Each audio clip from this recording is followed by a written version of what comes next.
we will move on to the next talk. Continuing the startup theme, we have Dr. David-Cohen Tanug, who is going to talk to us about entrepreneurship. Yes. So this session is titled From Lab to Market, an Entrepreneurial Story. Drawing on his journey as a material science PhD, a startup founder, and MIT's first venture builder for clean energy, Dr. David-Cohen Tanug reveals the challenges and lessons of translating scientific breakthroughs into impactful products. From navigating the innovation ecosystem to tackling the world's toughest problems, he will share the secrets to bridging the gap between discovery, which happens in the lab, and real-world impact.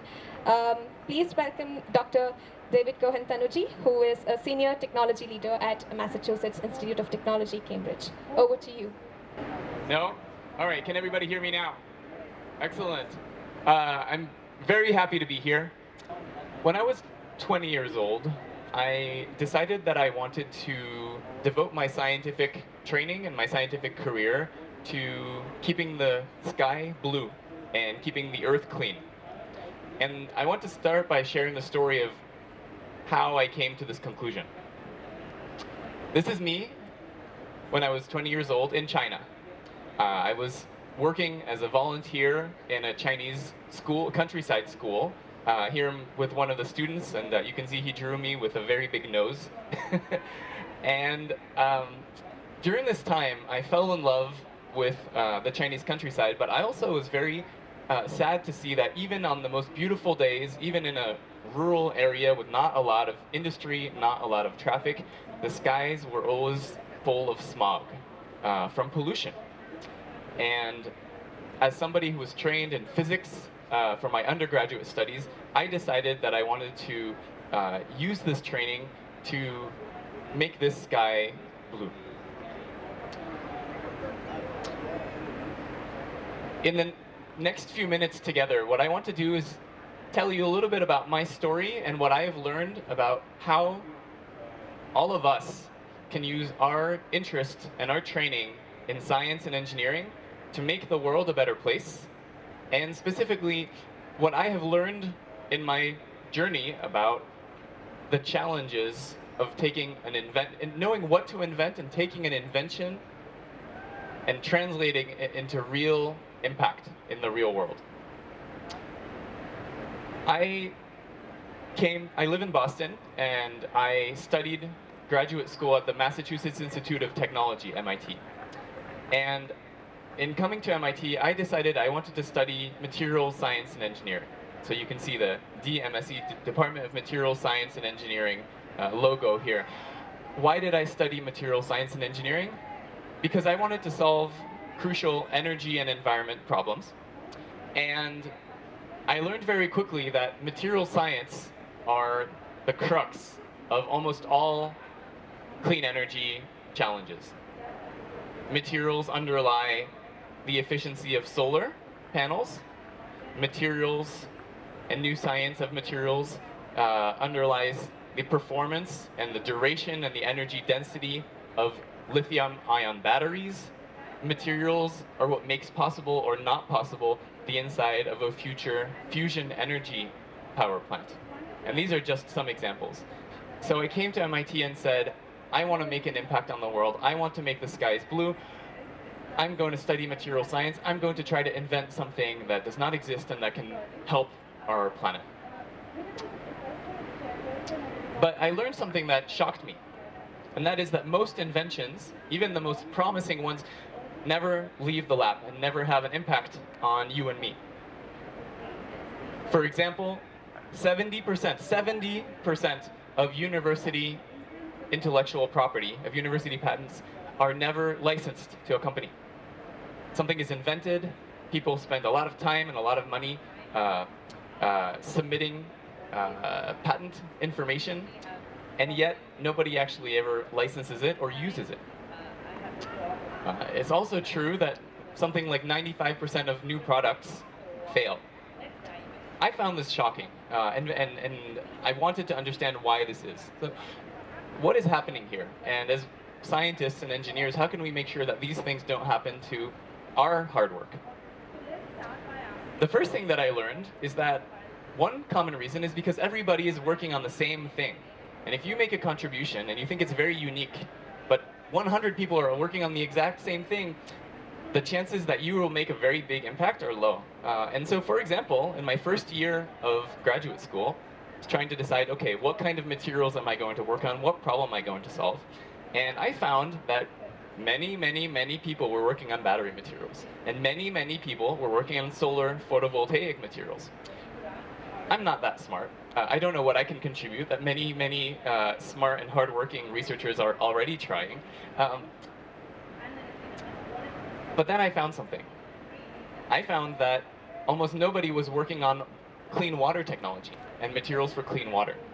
And so here you can see specifically research related to water desalination materials right around when I started graduate school in 2010. 1 order of magnitude less research. Is it 1 order of magnitude less important? No. I don't think I need to convince you of the importance of clean water around the world, including in India. This is something that we all need.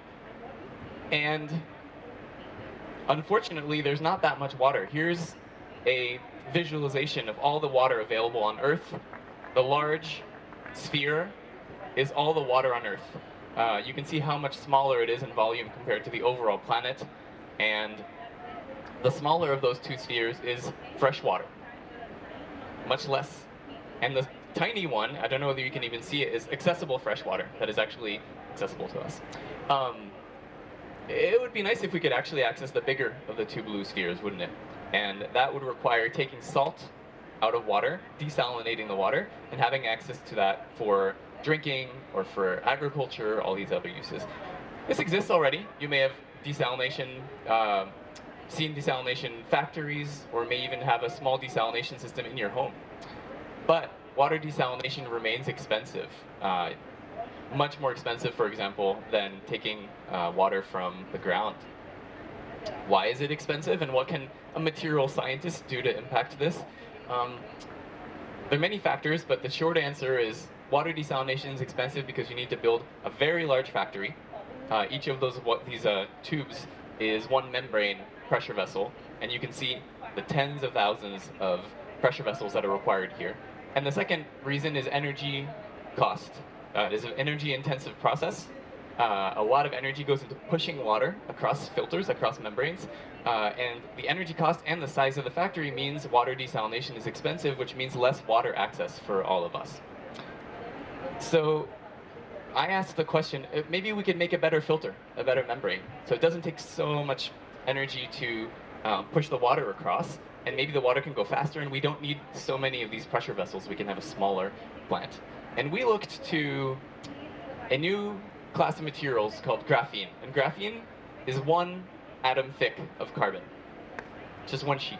But it's extremely strong. And as you can imagine, if you think about it, a very thin filter may be a much better way to let water through than a very thick material like the polyamide that is used in desalination today. So we asked the question, okay, is graphene maybe one day a better membrane for water desalination? And I spent the first 18 months of my research trying to answer this question, not just because it was an interesting scientific question, but because I really saw potentially a product and an impact on the real world for water access. So here's a short video of a simulation we ran to try to answer this question, and I'll just need help from the team to click on the play button. And what we're going to see here is that in the middle, thank you. In the middle is a sheet of graphene, 1 atom thick. There's a hole that we can see, a pore, that's going to hopefully let the water through. The red and white are the water molecules, and these green and purple spheres are salt ions. And you can see the salt ions moving around, getting close to the pore. You can see water molecules slowly making through, but the salts are always rejected. They're too big to go through the pores. So this is the same thing as when you have a strainer and you're straining something that's in water. The exact same effect works, at least on the computer. So this is very encouraging for us. Maybe we can really have this effect. And I don't want to talk too much about the details. Happy to answer questions about this. But we found that a membrane made out of graphene would be 100 times more permeable to water. Water could go through 100 times faster and could enable smaller power plant, a smaller water desalination plant with less energy consumption.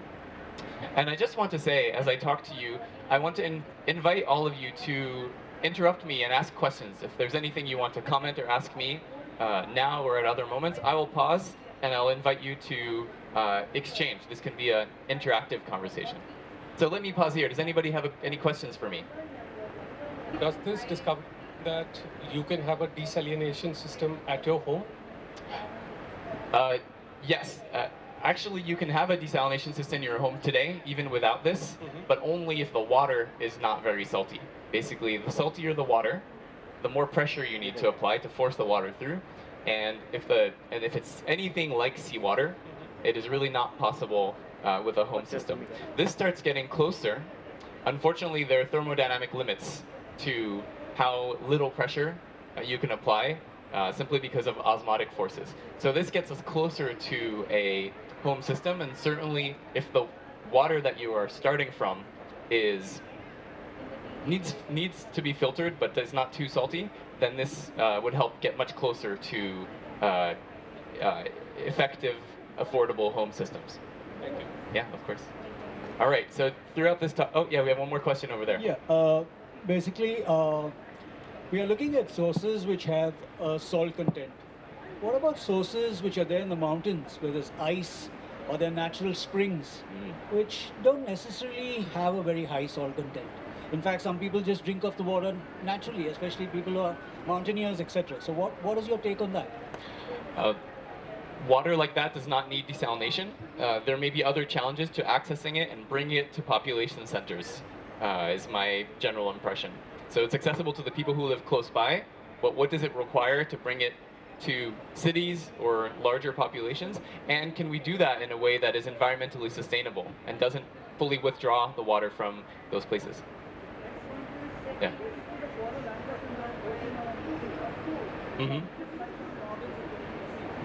Your comment is that the water will end up in the ocean or the sea anyway, so it might as well. That's a great point. I'm not a environmental engineer or a water resources engineer, so I think other people may be more expert. But in general, this is a resource that we have to take it, benefit from, but also be very careful about how we manage water resources. So I've been telling you about water desalination, which again was my. Oh yeah. So why don't we use distillation setups instead of using membranes, because that would be more cost effective. You just need a heating apparatus and a cooling apparatus to just cool it down, and then condense vapors won't contain any salt content or any other impurities such as bacteria and all.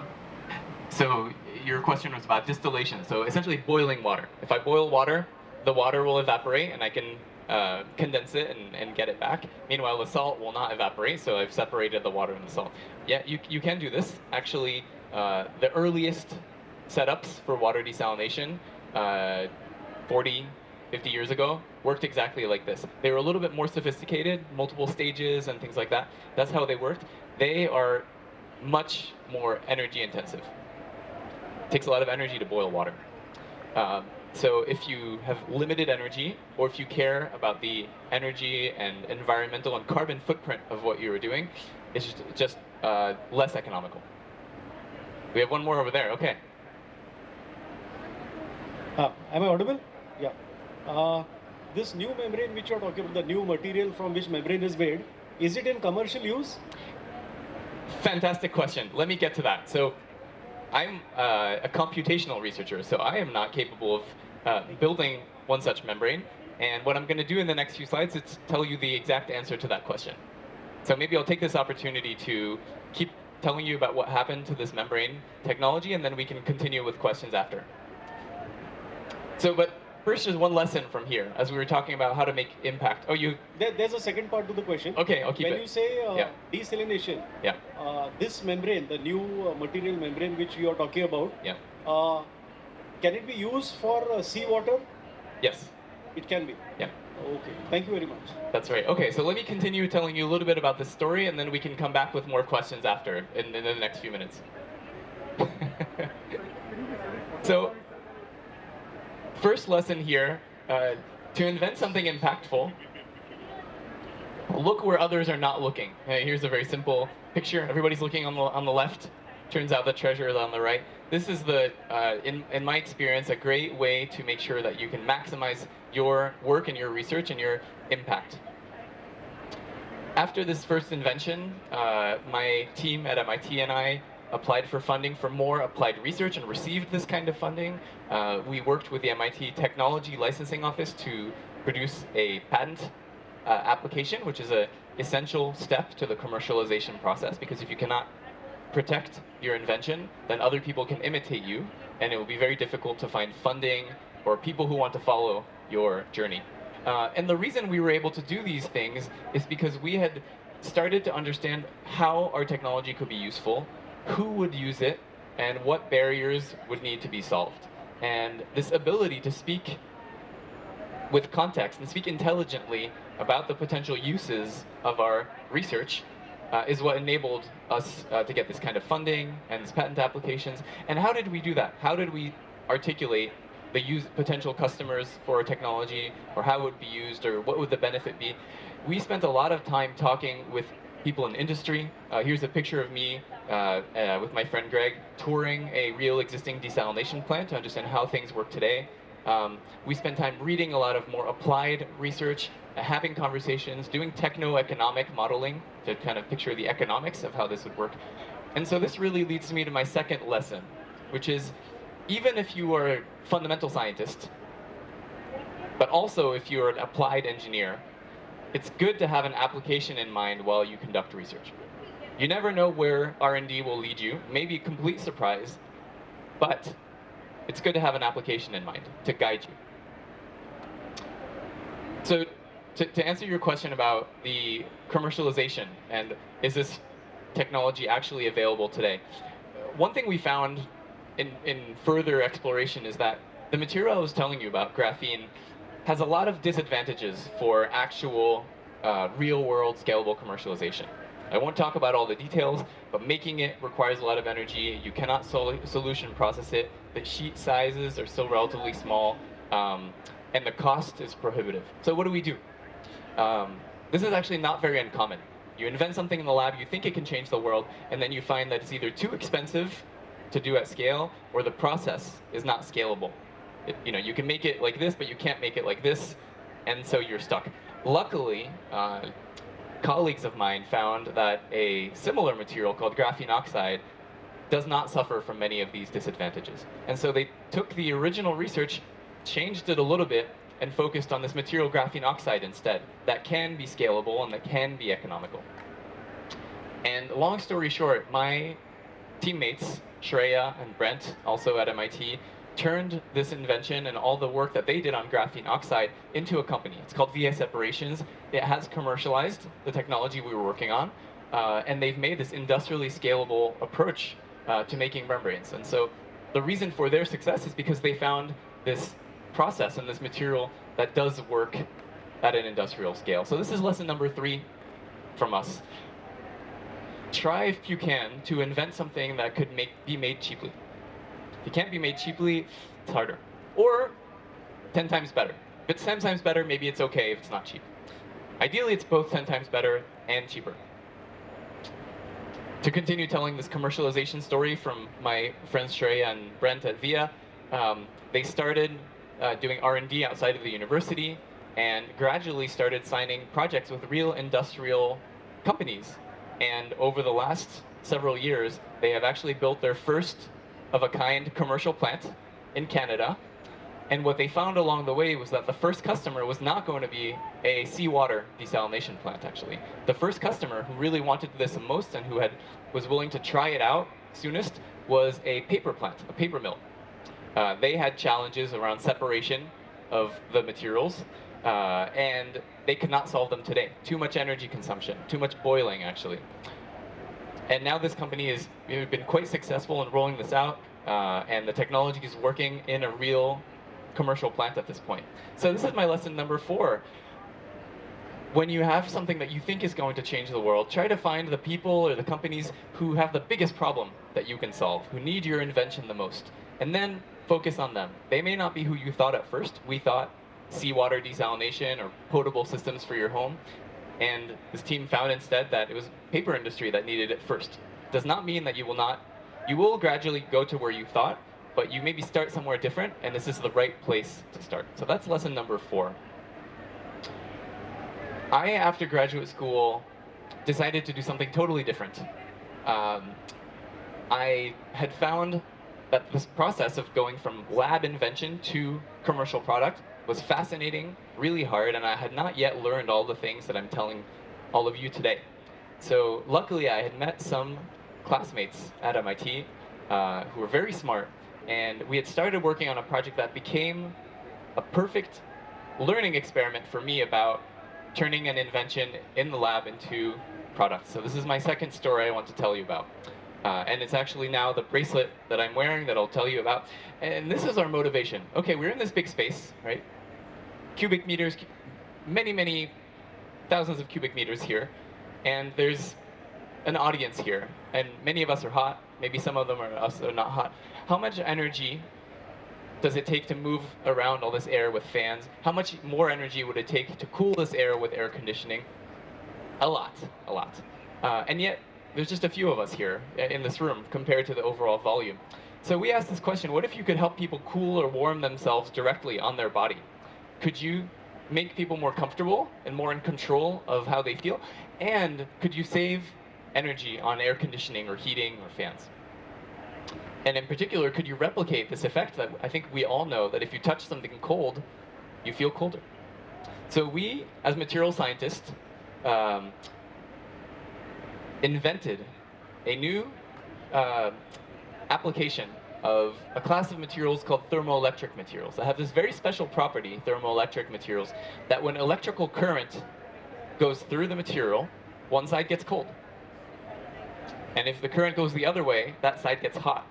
So now, can I start putting this inside of a bracelet and have the bracelet very controllably change temperatures?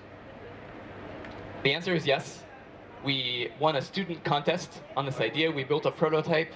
We were covered in the press based on this idea. MIT wristband could make AC obsolete. This is wired.com. Maybe a bit of an exaggeration, but this was really our vision. I was telling you a little bit about how thermoelectric materials change temperature under applied voltage, but I'll leave it at that. And as we had this prototype, I had this idea, and my classmates did too. I think we could make a real consumer product here that people can wear, and whenever they're feeling too hot, they can press a button, and the device will get cold, and it feels really nice. And if they feel really nice, maybe they'll be more comfortable and maybe use less air conditioning. We had this vision for what this invention could become, and that's my lesson number 5. One reason why lab inventions don't get always commercialized is because the researchers don't always have a vision for what this could become, for what the kind of product can happen with it, and what people would use it for. So this is my encouragement to all of you to use your imagination. Be bold, be excited about what you think could actually happen with your research, and if you can picture it, you may be able to do it. Let me pause here for a second in case people have questions. Basically, it is about that last desalination part, Yeah. graphene material you told about, whether it is polymer based only? Great question. So no, graphene and graphene oxide are not polymer-based materials. There's always a support layer. The support, and basically you place the graphene or the graphene oxide on top of the support. The support is polymer-based. Support is polymer. Yeah, that's And right. graphene basically is made up of? It's all carbon. It's basically the same material as graphite. Graphite is hexagonal sheets of carbon on top of each other. So graphite is what is in your pencil, right? One layer of graphite, if it's pure, is graphene. And what about that frequent backwash required in polyamide membranes then? Could you repeat the question? Backwash mainly required in polyamide membranes many a times because of the choking over those membranes. So whether it will be same in case of graphene membranes also? That's a great question. I'll have to come back to you on that because I'm not sure. I want to ask that if it is possible to create a miniature model to replicate or to understand how our environment purify our salt water in oceans, uh, and then it get accumulated uh, in the form of snow, so that by that miniature model we might be able to understand how we can, instead of creating new solution, probably we can boost that process of cleaning of water by the nature. Thank you. That's a very interesting idea. Please come find me after this talk. I would love to have a conversation with you about that idea. Thank you. Thank you, sir. Yeah. I wanted to ask about the graphene filters. Sure. Like since these membranes are like an atom thick, and salt molecules are significantly larger in size, could it lead to like blinding of these membranes? And is it expensive to like keep replacing these with every operation of say desalination? Fantastic question. So the process that you're describing is called fouling, typically, or scaling. So basically, the membrane gets stuck with whatever could not pass through. There's a good engineering process that solves this. Very smart people have worked on this, and they found that if the water is passing parallel to the membrane, and if you introduce turbulence, and through texture in either the membrane or the spacers, if you have turbulence and mixing and the water is moving parallel, then everything that cannot get through is not actually stuck on the membrane, but instead goes out somewhere else. And then you have just concentrated brine that you can utilize or put back in the sea or something like that. One advantage that I did not mention about graphene compared to traditional polyamide membranes is it's compatible with chlorine. Everybody knows about chlorine. It's a great disinfectant.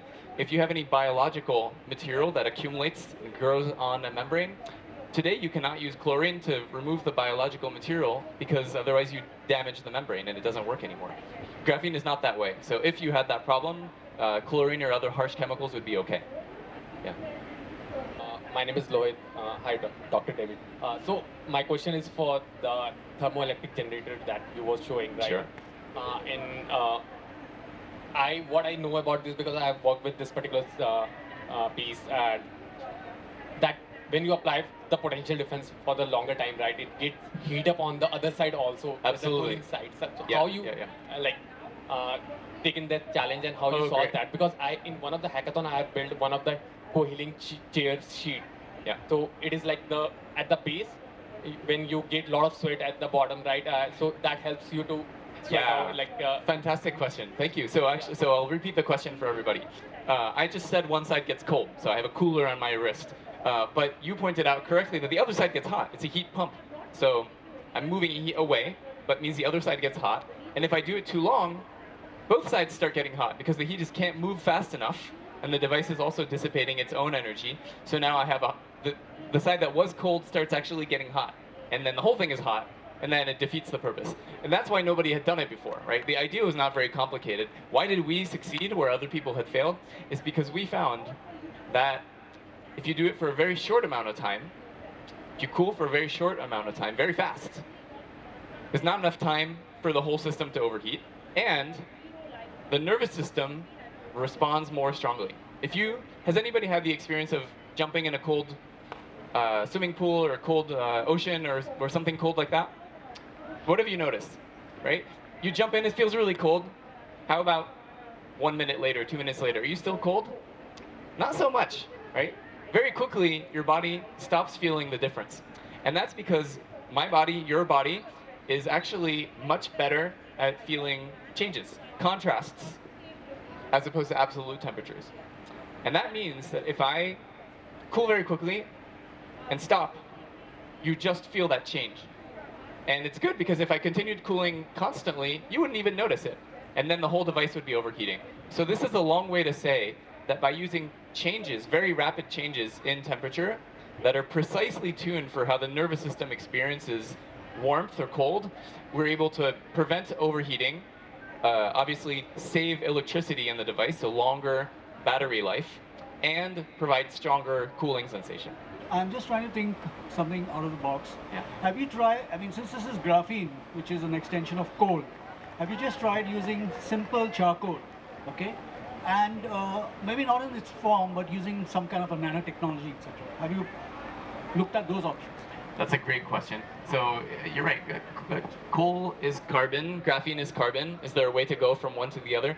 So you would have to transform it, because actually coal or charcoal, for that matter, is not in the same chemical composition, doesn't have the same bond, chemical bonds as what we need for graphene. But could you take that feedstock, transform the carbon, and make it into graphene? I believe people are working on that. I've heard people working on this to transform coal into graphene. I've heard of people talking about taking coal and transforming it into solar panels, also amorphous carbon-based solar panels. And there's something very interesting about finding more productive, more environmentally friendly uses for coal. So I don't think it's been fully implemented yet, but I think people are working towards that idea. The second part was the nanotechnology part of it. Sure. Have you considered using that in terms of a filtration process? Yeah, actually, this work is nanotechnology work. It went by very quickly, but I think you may have mentioned, you heard, the graphene is a sheet, nothing can get through, except hydrogen. Water cannot get through, nothing can get through. So the only way to make it into a filter is by having pores. Those pores are nanoscaled, and you have to be very careful about the size of the pores so that they're big enough that water molecules can go through, but small enough that salt ions and the water around the salt ions cannot get through. So it's already a nanotechnology, actually. Okay, I'll keep going, and then we'll have more questions afterwards. I was talking about vision, and here we learned another challenge and another reason why some lab technologies don't get commercialized. So I finished graduate school, started working on trying to make this cooling bracelet that my teammates and I had in our head. And we found very quickly that we couldn't raise any funding, any money to build it. And when we asked people why, the investors, and they said, I'm not sure it works. And we said, yeah, but if you don't give me money, I can't prove that it works. So we had this chicken and egg problem. I need money to prove it works, and I need to prove it works to get money. This is a very, very common reason why lab technologies don't make it into real products. What is the answer? The answer is to be very careful about what you are going to prove next. We spent some time experimenting, talking to people, learning, and what we learned is that there was really only one thing we needed to prove at this stage, and that was that if you put this bracelet, or even a prototype, a very simple prototype, on somebody's body for a few days, and they can use it, even if it's not a full product, even if it's very simple prototype, that they find it useful and that they would buy it if you made a real product. And once we understood that that was the only thing we needed to prove, not anything else, not price, not battery lifetime, not cooling efficiency, just do people use it and do people like it, we focused all of our efforts on just proving this one thing. And we did a lot of prototypes and a lot of user testing with very finite resources. And within a few months, we found that of our beta testers who were trying this prototype, 25% of them gave us their credit card number to buy the final product. They didn't even know how much it was going to cost, when it would come out, or exactly what it would look like, but they had found that this really, really helped them with their temperature control. And that proof is what enabled us to raise enough money to then prove some more things and raise more money, build a final product. So the lesson here really is that commercializing a technology is about being very strategic and judicious in what risk you are going to retire, what you are going to prove at any given time. And choosing what you will de-risk and what you will prove over time is the right recipe for commercializing a technology. Fast forward several years, we have launched what is now called the Ember Wave bracelet. Here's a photo of the first generation that we launched. I'm wearing the second generation on my wrist right now. At this stage, we had a 10-person team. Several years later, it was a 25-person team. And fast forward several years, now we have 150,000 customers or more who use this bracelet to improve their quality of life and their thermal control. So I just want to pause here and kind of reflect on what we've talked about. Ember Labs has been a story of going from an invention in the lab to a vision for a product to proving very strategically what needed to be shown in order to get the resources to build a product and actually have an impact on hundreds of thousands of people in the world. We had many challenges along the way, but this is a reminder that with the right energy and the right materials innovations, people like you and me can really try to change the world. So I have a few more remarks, but I'll pause here for some more questions before that. Yeah, good afternoon. Thanks for the insight. I had a question with respect to, so you have an MIT background, so not all of us have that. So it's easy to get that funding for a POC or something. So that's one question I had, like, did MIT make a difference when you do the initial ideation to POC kind of thing? And second point would be that sometimes at some stage in the life of the idea, it might feel that it might not be commercial, or it might not scale up, or it might not be something which can cause a commercial benefit to you as an individual or as a company. So at what time do you stop following that idea? Thank you. Two fantastic questions. The first one, again, if you're not at a very prestigious place like MIT, is it harder to get resources? And if so, what do you do? Second question, really, if it doesn't look like it's going to work, when do you know if it's the right time to stop? These are both hard questions. The short answer is, of course it helps to have prestigious people or resources or institutions to tie to your name. It doesn't have to be MIT. It could be a different institution that you come from or a place that you worked at, but there is an art to leveraging the people around you and what you have done previously to show that you are the right person or the right team to make an idea happen. And so we have partial control, of course, over where we work and what job titles we have and which university we go to. So we should try our best to go to places that will give us that extra cachet, as they say. But given what we have, there's also an art to talking about it in a way that makes people trust you. So for example, if you have worked somewhere prestigious, even if, regardless of what job you had, you can leverage that and say, hey, I used to work at this place. So that's my comment on the first one, but it's true. I think you're correct. And the second thing about when do you stop? This is very hard. There's a perception that technology commercialization involves failing fast. You may have heard the term fail fast. It basically means experiment, try some things, and then if it doesn't look like it's working, move to the next idea because you can use your time and your resources for something better and so on. In practice, there are always many barriers and many challenges, even for the best opportunities. And so actually it takes a little bit of stubbornness and people say reality distortion. You have to be crazy, a little bit crazy, and think this will work when nobody agrees with you to stand a chance at all. And so there's some balance between being just a little bit of crazy enough that you will keep going when nobody else would keep going, but also rational enough and humble enough that if it looks like, okay, this is really not going to work, I think I can have an impact elsewhere, that you're able to step back. I don't think there's a magical answer to this. In practice, there are enough barriers that reality will stop you before you stop yourself. And then if you can't do it because you ran out of money or because you launched a product and nobody bought it, then you have your answer right there. We're almost out of time? Cool, okay, so because we're almost out of time, I'm just gonna very quickly finish my last couple of remarks, and then I'll let the organizers tell us when we have to stop talking. So if we can go back to the slides really quickly. We had a bunch of lessons learned at this point about making impactful change in the world with technology. Looking where others are not looking, doing research with some application in mind, striving to invent something that can be made cheaply or is 10 times better, finding the people who really need your invention and focusing on them, using your imagination and your vision, and finally being very strategic about what you prove at any given time. I just want to finish by saying when this works, when science and engineering and material science find this traction and they solve a problem and they change something, it can really be incredible. Here's a chart that I love of the growth of solar photovoltaic over time.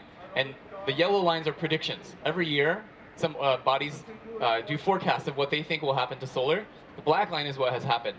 And you can see every year, people predicted modest growth in solar, and every year they were wrong by a long shot. And the black line is actually what solar has done, and you can see how now solar is actually the cheapest possible way to generate new electricity. Cheaper than coal, cheaper than gas, cheaper than everything. There are many other examples of this, and you and I can make this happen. As scientists and engineers and communicators, you can find the next inventions that will change the world, and by identifying the challenges and the lessons that maximize the likelihood of impact, I think you and I can really change the world. So I'll end with this kind of thought for all of you. What if you were the one who took the next life-changing invention from lab to market? What if you were the person who led the team that makes our planet cleaner, more sustainable, and our society healthier through your work? Thank you.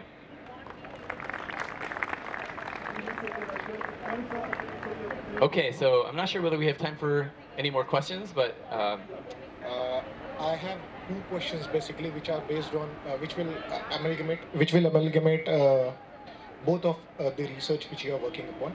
As we see, as there is a rise in AI, the more demand for the data center activities taking place. So when there is any data center which has been constructed, a number of materials are being used, and for which water is a quite important ingredient apart from electricity to make to have a cooling system in place. So how come this particular research of thermoelectric materials plus generating the pure water from the saline one can be helpful in terms of data centers, as the number of data centers in foreseeable future are to be means we will say it in the future that the number of data centers and fight for it amongst the nations will rise in order to have a data to do research in future. So what's your take on that? So I really like how you're thinking. Again, basically what you're proposing is you noticed a change, as a trend in the world, the rise of data centers, the rise of energy consumption and materials from data centers, the rise of need for cooling in data centers, and the rise for water demand for cooling data centers. And then you ask the question, could we use thermoelectric materials? Could we use new water desalination technologies to solve this? I had not thought about that. You, I think, just came up with a really, really creative new idea, and I suspect there's some very promising innovations kind of hiding underneath your suggestion. So absolutely. I don't know what those solutions of those applications are, but I think it's a fantastic idea to look at. Hello? Hi. Yeah, so the band you talked about, the cooling band, that is the Ember Wave. That's So right, it is yeah. really a really a good project. But I was talking about it why do we have two bands? Why can't we integrate in our smartwatches? If we can, or if we can't, then why not? That's a fantastic question. Again, to repeat for everybody, the question is, why is this not integrated in other smartwatches or other products? It can. Actually, you remember my lesson number 5 was be very strategic about what you prove over time.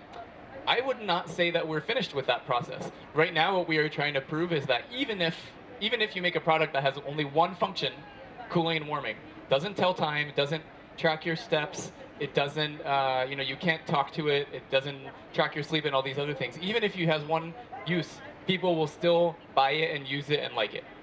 The reason we are trying to prove that is because we think that is the requirement for convincing Apple or Samsung or somebody else to integrate this technology into their products. So this is our kind of strategic thought about what needs to be proven over the next few years. And we think that until we prove that, then technologically it is possible, but from a business perspective, the companies that could decide to invest in partnering with us and integrating this technology will not do it until they see, hey, everybody's buying this, everybody's liking it, we should integrate it to be competitive. Is this band available in India? The question was, is the Ember Wave band available in India? That's a great question. I suspect so. We'll have to try together. If one of you guys tries, I'll pull up the slide with the name again, if I find how to. And that way people can look it up and tell me whether it's available for purchase in India. And if not, we should try to bring it to India. Okay, well, it sounds like we're out of time, but I want to say thank you very much.